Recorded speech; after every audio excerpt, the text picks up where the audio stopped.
25வது கணக்கு. ஒரு கூம்பின் இடைகண்ட சாய் உயரம் 5 சென்டிமீட்டர் ஆகும். அதன் இரு ஆரங்கள் முறையே 4 சென்டிமீட்டர் மற்றும் 1 சென்டிமீட்டர் எனில் இடைகண்டத்தின் வலைப்பரப்பை காண்க. என்ன மிஸ் இடைகண்டம்? ஓகே, கூம்பின் இடைகண்டம்னா ஏன்னா கூம்புல இருந்துதான்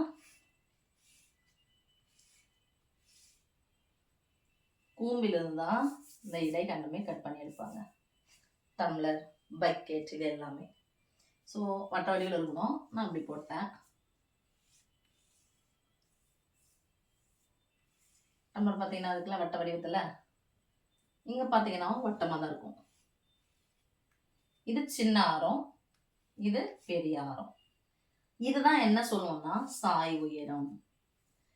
நான் படம் வரைஞ்சேன், புரியறதுக்காக வரைஞ்சிருக்கேன். ஓகே, இது சாய் உயரம், இது பெரிய ஆரம், பெரிய வட்டத்தினுடைய ஆரம் பெரிய ஆரம், சின்ன வட்டத்தினுடைய ஆரம் சின்ன ஆரம். இது ரெண்டு இங்க வந்து டம்ளருடைய உயரம் இது. அவ்வளவுதான். இப்ப இடைகண்ட சாய் உயரம், சாய் உயரத்தை எந்த எழுத்தால சொல்லுவோம்? எல். அப்ப எல் என்ன கொடுத்துட்டாங்க? 5ன்னு கொடுத்துட்டாங்க, 5 சென்டிமீட்டர். அதன் இரு ஆரங்கள், 2 ஆரம், பெரிய ஆரம் ஒன்று இருக்கு, சின்ன ஆரம். பெரிய ஆரம் எவ்வளவு இருக்குங்க? 4. ஒன்று எது பெருசா இருக்கும்? பெரிய ஆரம் 4, பெரிய ஆரம். Okay, 4 centimetre. இது சிறியது 1, அப்ப சின்ன ஆறு 1. இதனுடைய வலைப்பரப்பை கேட்கிறாங்க. வலைப்பரப்பு என்னன்னு கேட்கிறாங்க. எதில் இருந்து கட் பண்ணி எடுத்தோம்? கூம்புல இருந்து கட் பண்ணி எடுத்தோம். அப்போ கூம்பினுடைய வலைப்பரப்பு ஃபார்ம்லாம் நமக்கு தெரியணும். கூம்பினுடைய வலைப்பரப்பு ஃபார்ம்லாம் என்னது? Pi into r into l. அங்க ஒரே ஒரு ஆரம் தான் இருக்கும் கூம்புல. ஆனா அங்க எத்தனை ஆரம் இருக்கும்? 2 ஆரம். அப்ப அந்த ஆரத்துக்கு என்ன பண்ணோம்? பெரிய ஆரம் சின்ன ஆரம் என்ன பண்ண போறோம்? கூட்ட போறோம். அவ்வளவுதான். ஓகே, இல்ல அப்படின்னு சொன்னா இது பாருங்க, வலைப்பரப்பு இங்க இருந்து இப்படி போயிட்டு இது. அப்ப இங்க இருந்து போட்டோம் அப்படின்னு சொன்னா வட்டத்தினுடைய பாதி வருமா? வட்டத்தினுடைய பாதி, வட்டத்தினுடைய சுற்றளவுல பாதி. வட்டத்தின் சுற்றளவு 2πr. நான் உங்களுக்கு பெருசா சொல்லித்தரேன், ஃபார்முலாவே சொல்லித்தரேன். வட்டத்தின் சுற்றளவு 2πr, அதுல பாதி 1πr. இது பெரிய வட்டம், அப்ப இது 1πr, இது L.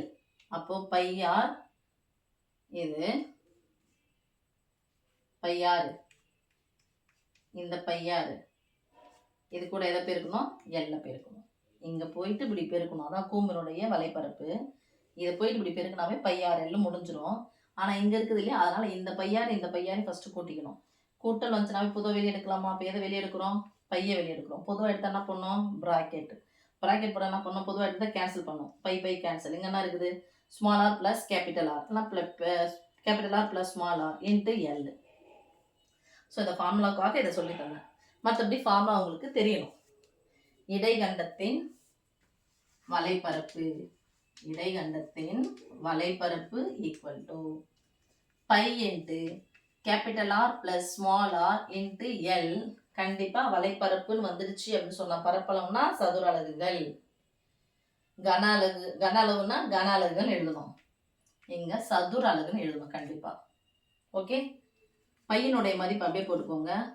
Capital R plus small r, capital r மதிப்பு 4, இதனுடைய மதிப்பு 1. 1 கூட்டினா எத்தனைமா? 5 இன்ட்டு எல்னுடைய மதிப்பு 5. நம்பரே தான் பெருக்க முடியும். 5 25. எப்பவுமே நம்பர் எங்க வரணும்? முன்னாடி வந்துடணும். கெழுக்கு முன்னாடி வந்துடணும். மாறிலாம் பின்னாடி போயிட்டோம்.